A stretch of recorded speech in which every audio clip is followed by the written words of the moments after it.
the tragic fate of Jews from Zagłębie on the grounds of the Mandelbaum family will be discussed by Igor Bartosik, who is the author of publications about Sonderkommando and the Shah in the area, but privately he was a friend of Henryk Mandelbaum. Good evening, ladies and gentlemen. After such a magnificent lecture of Dr. Namysło, who I consider the best expert in the history of Jews in the area, it's hard to say anything that would be a breakthrough.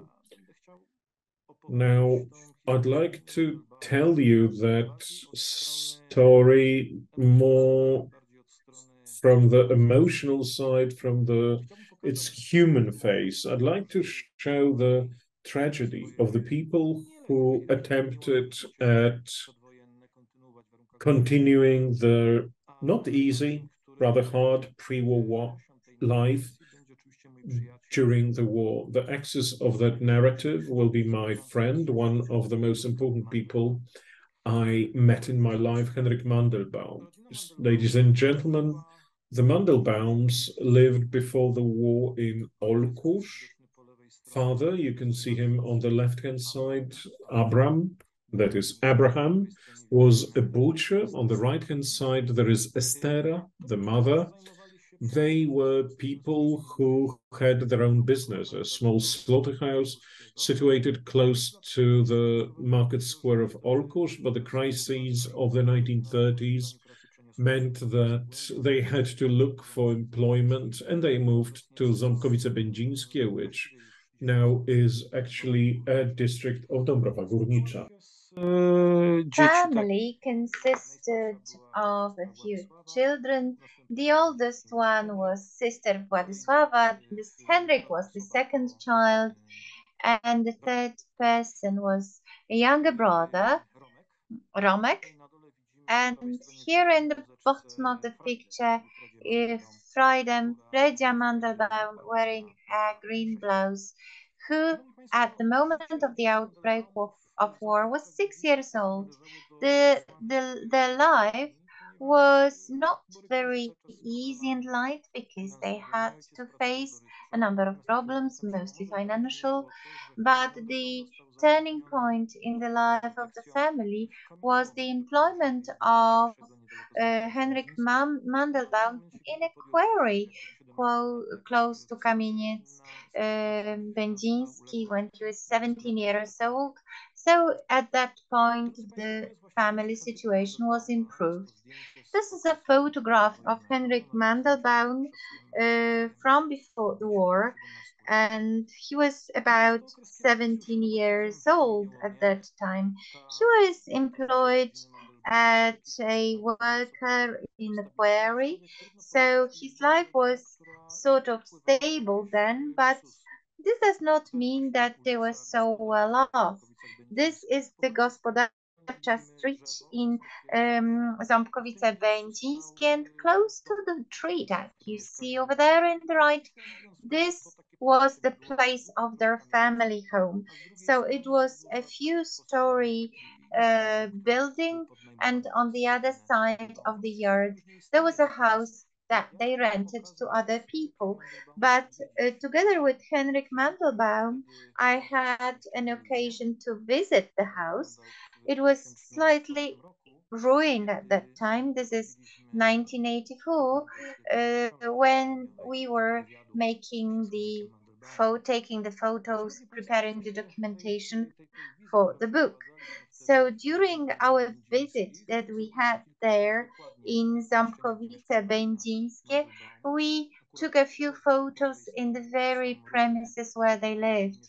So these are the ruins of the room which he shared with his brother. On the other side, we have a bedroom of the mother and the father. The man with the camera is Mr. Adam Wilma, a photographer from Pomorska Gazeta, who declared that he would helped me uh, to work on the interview with Henrik Mandelbaum. So this was the decision to make a book together. So I realized that I no longer have the professional distance. I was emotionally involved. That's why I wanted to ask somebody who could be able, with a cool eye and objectivity, who will be able to evaluate the report and to have the ability for pursuit of the truth. That is why he is the co-author of the memoirs. Ladies and gentlemen, the times of war. The times of war were the period when the Mandelbaum family was still quite optimistic, because then Henry Mandelbaum mentioned was that his mother had very positive recollections of the First World War and the contacts with the Germans. Obviously, these were completely different Germans who were full of Nazi and racist ideology of the 1940s. But initially, they were full of hope. However, in 1941, Mandelbaum family was evicted from Ząbkowice-Będzińskie and sent to ghetto in Dąbrowa Górnicza.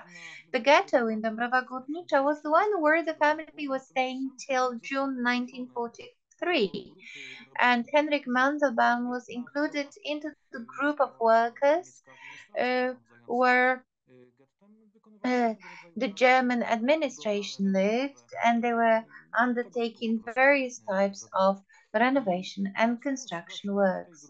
While working in that group, Henrik Mandelbaum got to know one of the people. He called him Salman, one of the ghetto administrators, where they worked. And Henrik recollected that this was a very honest man. So when they worked on his territory, he was really pleasant to him, offering them some cigarettes and calling them Mister. So when he was sent to another place with the working group, when he saw that man in the street, they would say hello, and the other man would respond, and the German person was also saying hello to a Jew, um, uh, greeting him. That is why Henrik Mandelbaum regarded him as a good man. So when the liquidation of the Jewish communities in the Dąbrowa Basin was in progress, the Mandelbaum family was sent to ghetto in Śródula. Henrik Mandelbaum escaped from the transportation. I talked to him quite frequently about that.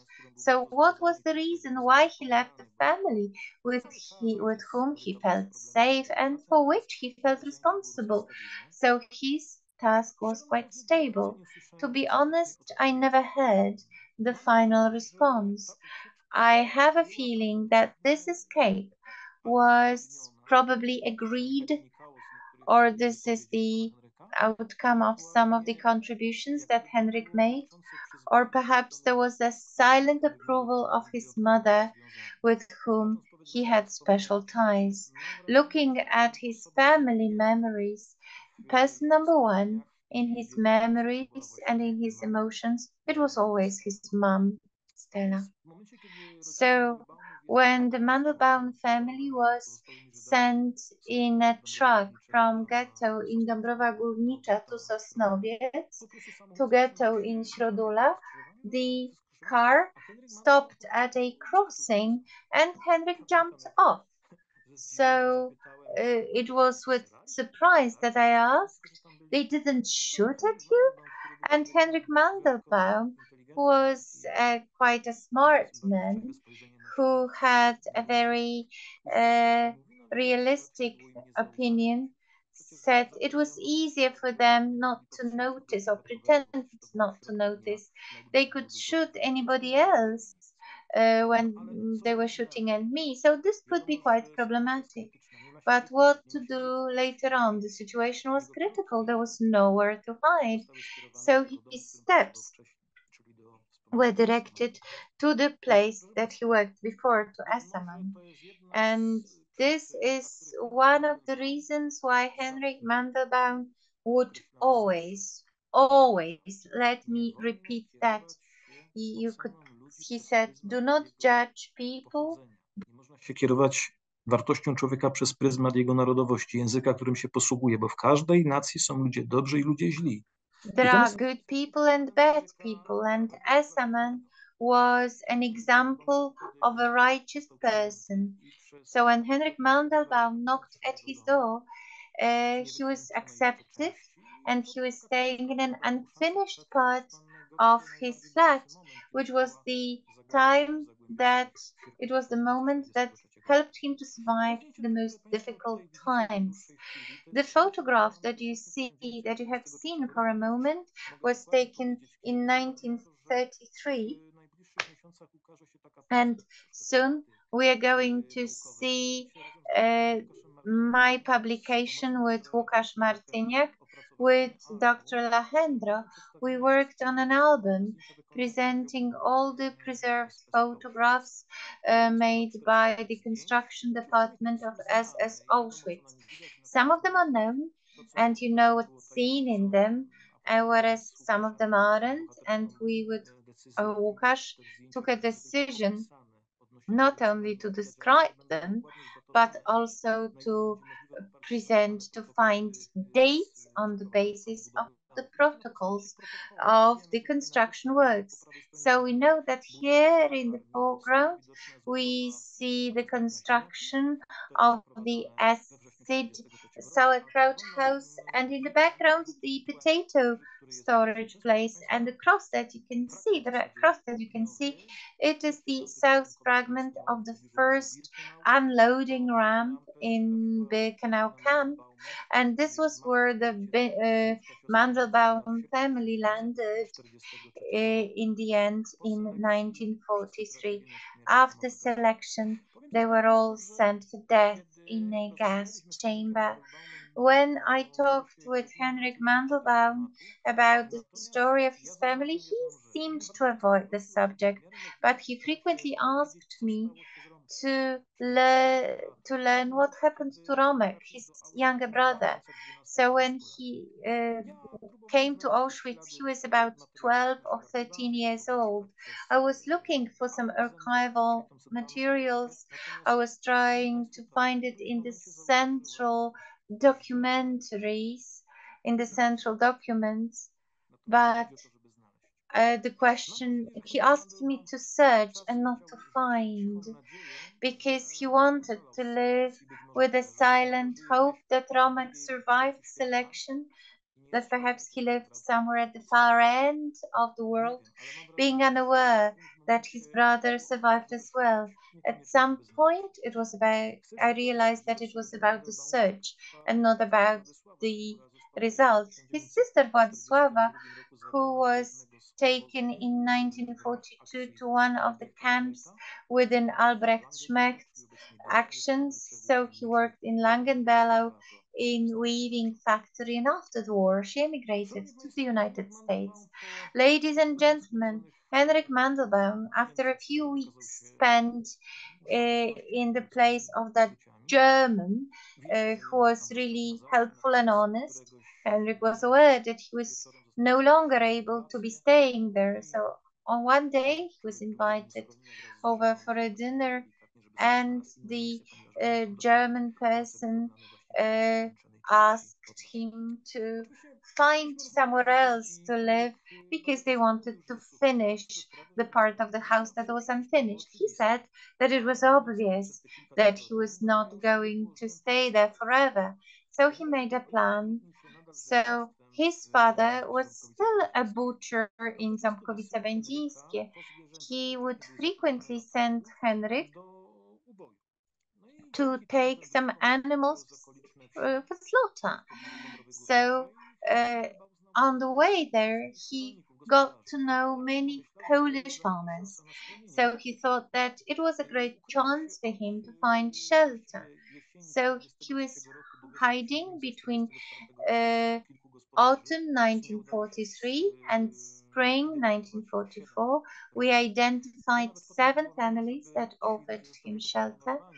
I wanted these families to be awarded for their efforts in saving Henrik Mandelbaum, and it happened. But himself, he spoke that he wouldn't like to burden those people with his presence. That is why he was finding in the facilities.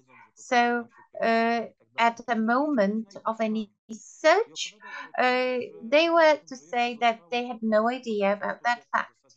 So in a place where there was a few hundred Jews in Śródula, he would take from the village something that was important, and he came to sell these things, these items of food to the Jews in the ghetto. In 1944, in March, he was also making his way to Sosnowiec, and this is the photograph that I'm showing. This is one of the main streets in Będzin with a tram stop on the left. And on the tram stop, he was waiting for another carriage heading for Sosnowiec. And on the other side, there was his colleague standing. This is Gospodarcza ulica. So their eyes met, and at some point this colleague disappeared. So there was a high civilian with a dog, a tall civilian with a dog approaching him, and he said, "You are arrested."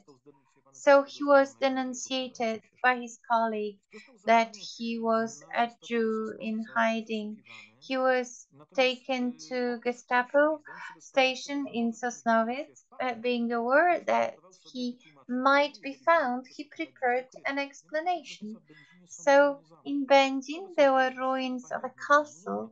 Now it is a nicely redecorated museum.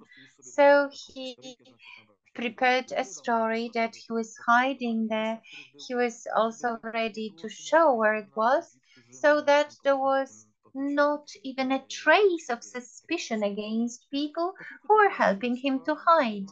After a few weeks of investigation, he was sent to prison in Ostrobramska, and then in 1944 he was sent to Auschwitz in a collective transport. After being sent to Auschwitz, there was a number of Polish people there, and uh, Jews were sent to quarantine. And what Henrik says, that the majority of the Jews were shot down on that very day. So his number was 181,970. So there is an anecdote concerning, or interesting story concerning this tattoo, because Henry Mandelbaum was stressing that I had a liberty-oriented thinking when I arrived at the camp, but when I saw that my colleagues had numbers tattooed, I thought, what will I look like with that number? So for a tattooist, he said, kleine. So this number is really small. So it is not very conspicuous even. Ladies and gentlemen, Henrik Mandelbaum, as in each new prisoner, came to quarantine. So he was sent for quarantine. It says 25th of April, 3 prisoners were sent to barrack number 7. So this is the Henrik Mandelbaum number 181970. So other numbers are the people with whom he also shared tragic fate. It was Moshe Cisner and Shimon Neumann. So this is 1944 May. So this is the beginning of the extermination of the Hungarian Jews. So some transport were of several thousand people, and in some cases it was about 20,000. So Sonderkommando, which had about 200 people, was regularly enlarged. And as we see here in the table on the right-hand side, we could see that they were sent to barrack number 13, where Sonderkommando was staying, obviously isolated from the rest of the prisoners. This first contact with death, the first encounter with death, with extermination. We talked about it and I asked him what they knew about ghetto. So he said, well, listen, you wouldn't say much because you would never know with whom you were talking. But everybody knew that it was really a bad situation in Auschwitz or in Auschwitz. So these were such information. This was the information that we got. He said, whom should I inform about it? My mother, 50 years old? My father? My younger brother or sister? Henrik Mandelbaum, since his earliest childhood, who had a lot of unwillingness to talk about death. He hated funerals and he was afraid of seeing somebody's dead body. But when I had the occasion to meet him, to talk to him, I saw a very sensitive person sensitive to the beauty of nature. So when he was wandering along the fields to get animals which were purchased at a fair by his father, he was saying that he would enjoy walking early in the morning, seeing the dew on the grass, so and with slight wind, so he could smell the beautiful scent of poppies and of grasses. So this is a speech of a person who is really sensitive to the beauty of the surrounding world. And this man was thrown into the very heart of the tragedy of a hell. So he was told, it's good that you are here because we need your help. He knew that on the following day he would be sent to work in crematory. But when he crossed the gates of the hell, so he was sent to crematory number 5, where the corpses of people murdered were burned. So there was a great fence made of wood, and he saw thousands of bodies of murdered people. He was started to shake, and he heard the voice of the mother, be a good man.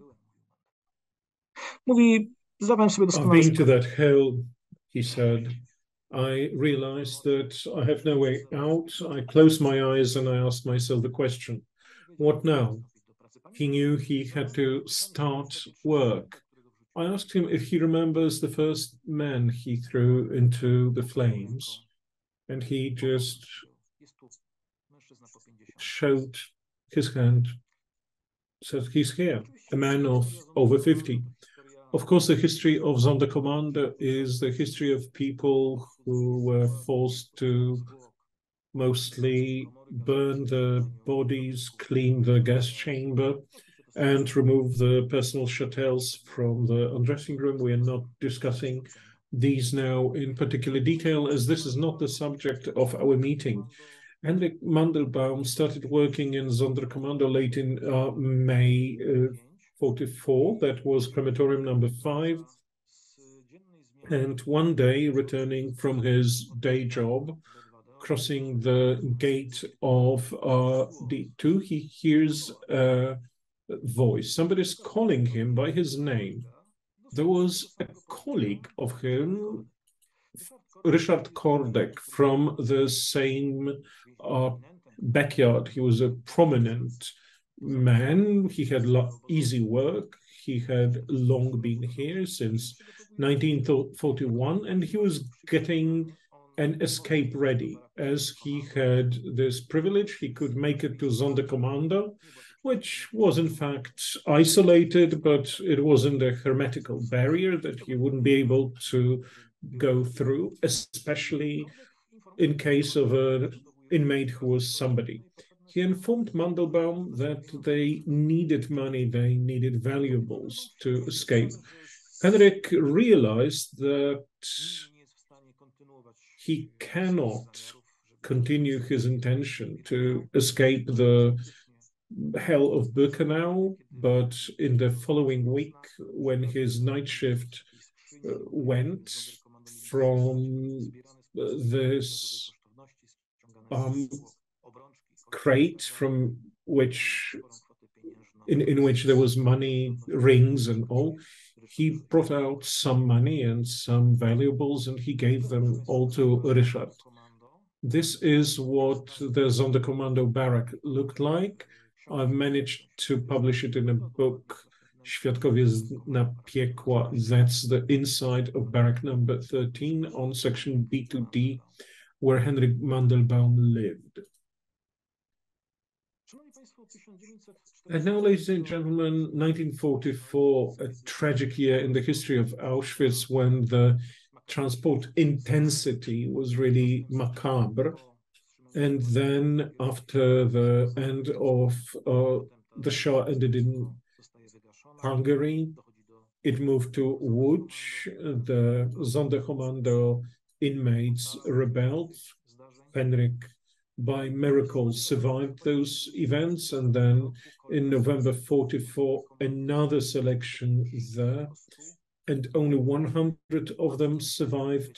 Luckily, one of that group was Henryk Mandelbaum. Sometimes we talked, what really, other than this unbelievable luck that this accompanied, what made him survive? And he said, look, I fairly quickly found myself among the inmates who were this conspiring group. Perhaps that was a bit my approach, because after the first shock I experienced, I didn't really give up. I started my fight for survival. I hoped that there could be something that would let me escape that hell. And he was interesting for the conspiring parties because he knew the land around Auschwitz, and those people conspiring knew that in case of an escape, it could be good to know which roads to take. We have here, for example, his colleague from Sonderkommando, Shlomo or Abraham Dragon, who were from northeastern part of Poland. They didn't know the area around Oświęcim, so the importance of a colleague who knew the land was more than significant. When in January 45, the SS kidnapped rather than evacuated, I know we can't use a different word, but I prefer the word kidnap from Auschwitz, those works who they believed could still work, and they took them to Gliwice and to Władysław Śląski, from where they were supposed to be taken to Reich. He was in the part of Sonderkommando who were taken towards Pszczyna, and from there, precisely, Henryk and I were trying to pinpoint the place where he managed to escape the transport. We even conducted something that was very much supported by the locals. We were trying to find the places where this escape occurred. We are not 100% sure, and we will never be, but it was most probably in Marklowice. We can see Henryk Mandelbaum in his civilian clothing here. He escaped in that. Of course, he had the stripped pajamas on it, which he dropped before the escape, and that's the road about 2 kilometers away from Wodzisław. This is Marklowice going towards Wodzisław Śląski, and that's the probable place of his escape towards the left. There was no wall. This was just a meadow and some hollows, as if the place had been bombed. And when they were led he was waiting for a moment when the SS looked back. I hid in that bomb hollow. That's a view towards Genre, 2003, when we were organizing those meetings with the locals to try to find that place. Why Marklovice? Many details agreed. Henrik said that on the left there was a small hollow with bomb pits, and there was a house on a hill on the other side. People who lived then in Marklovice was something that confirmed, the topography confirmed his description. That house was no longer extant, but there was a family who remembered that there were two Auschwitz inmates who took shelter there, two women and one more man. And that was Henrik Mandelbaum, because his memory also meant that that man kept 4 refugees in his home.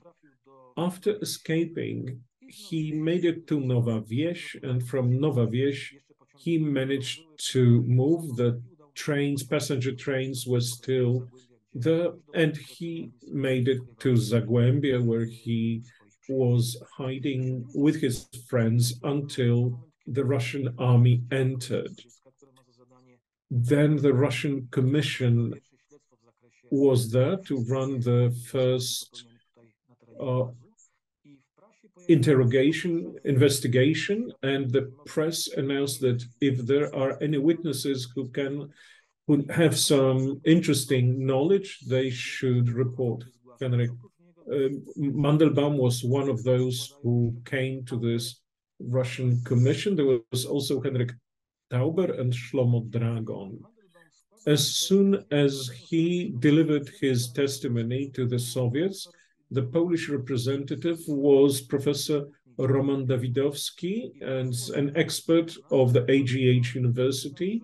And Henrik said that he asked Professor Dawidowski if he could ask him a private question. Yes, boy, go.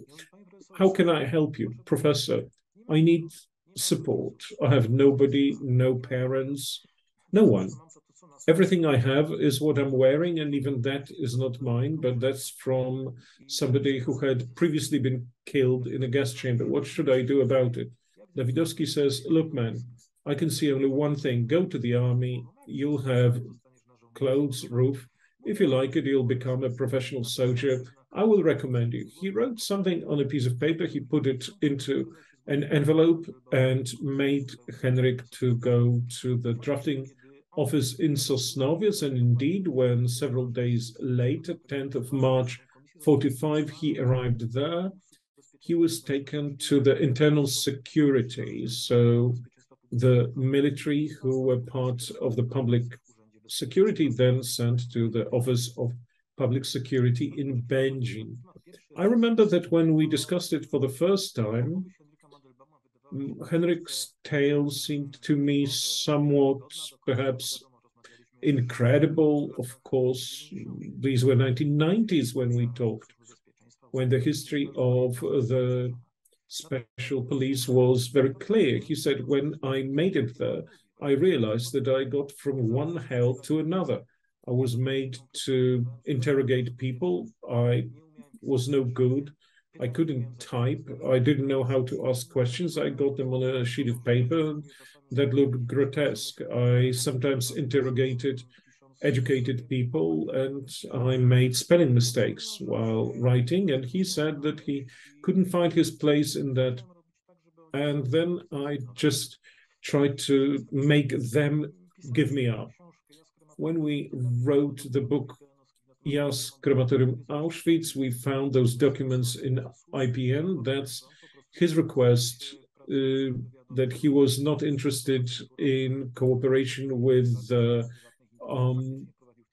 intelligence. At the time, he had a wholesale shoe shop, and that the best solution would be to release him from the duty.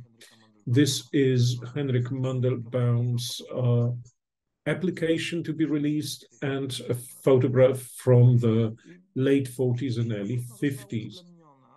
that request was followed. He was certainly not interested in any career operating in those structures. He emphasized, look, I had been beaten and interrogated. I wasn't good for such work because I really felt that my place was the role of the interrogated. After that period, he became an employee of Konsumy. These were the shops for the militia, for secret service, and for the border guards. So special shops. Post-war history of Henryk Mandelbaum wasn't easy either. The family killed in Auschwitz. No one of the close family. His cousin with him, he had this wholesale shop, was the only person he remembered something from before the war. But the first marriage of Henryk after the war, by the way, also with a girl who survived the Holocaust, didn't end well. She left for Israel with the cousin I mentioned earlier. The following marriage wasn't much better. It also ended in a disaster. And then, like in life, a breakthrough comes, and that's 1968, Henryk Mandelbaum on the right. Now he's an adult. There's something about it. You probably need to get married when you're mature. And the beautiful lady on the right is Lydia Mandelbaum. She too is a person with a long and interesting history. A German by origin, who together with her family stayed in Gliwice in 1945. Then she was German teacher at the Technical University of Gliwice. The irony of fate, when in 1945 he was in Sonderkommando, Lydia was a member of this Hitlerjugend for girls. Yet love managed to conquer everything. The people were together, they stayed together for over 30 years, and as Henryk Mandelbaum says, I wish every gentleman had a wife like I do. Well, there must be something about it. Obviously, Henryk was involved in various commemorative and investigative activities. He said, perhaps not only because I was a Jew, they wanted those people here. Perhaps they needed me if some SS officers were to be confronted. These are the ruins of crematorium number 5. The judge presents the door to gas chamber. It's now in our collection, and the man in a checkered shirt is Henryk Mandelbaum, who participated in that work. Now we're back to the 1990s. One of my first activities we are trying to commemorate. We have Henryk Mandelbaum, myself, on that road of a section B2D, along which he was ushered to crematorium day in, day out. 2007 now, I was the head of the collection at the time, findings in the ruins of crematorium number 2.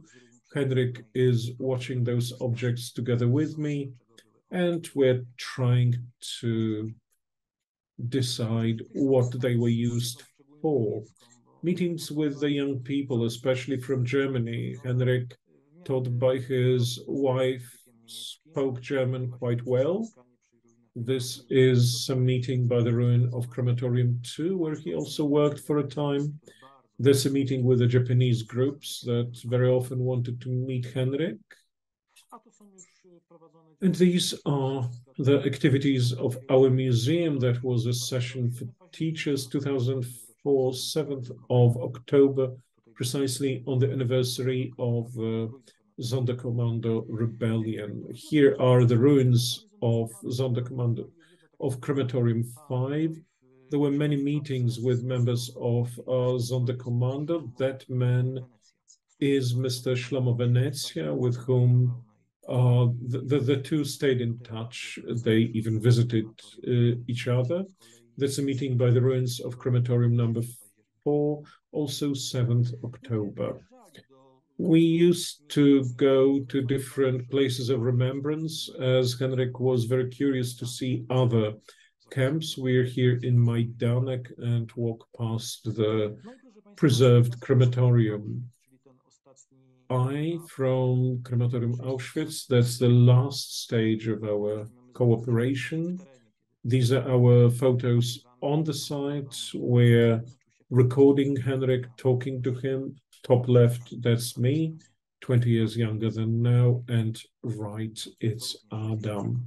These photos were also taken during these works, which were required to write down his memories. The book also contains our reference to his mother. She sang Yiddish songs. We were trying to write those down phonetically. On the right, there's Lydia. And I'd like you to listen to that song because it's there in the book. It's in Polish. The text is more or less, my wife is evil. What does she want? Don't go there. Don't step here.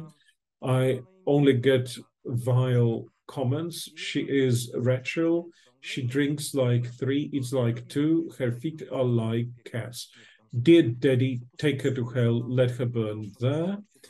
You'll see something how those memories were created.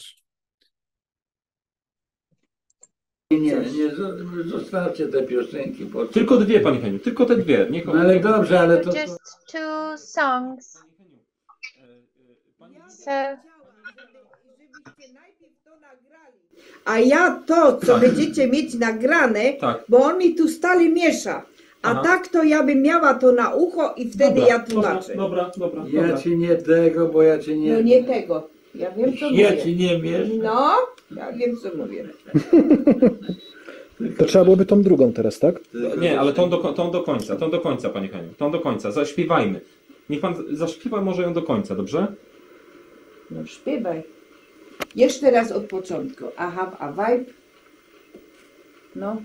I pan Adam nagra. Pomyśl sobie to i zaraz pewno... No, met je op je Hawaii Patsura leid, was will so für mir. Du nicht kein, dort nicht dein Zur ist leider für nie. Ob ich eine Weile, Schifra Keilo, habt ihr so zu wie ein Katz. Es war 2, trink war 3, in Krieg noch nicht die Platz.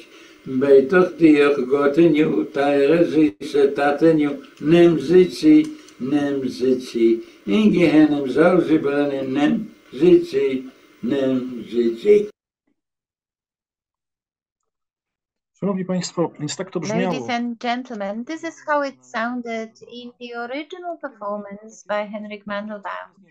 And this is my last photograph with Henrik Mandelbaum.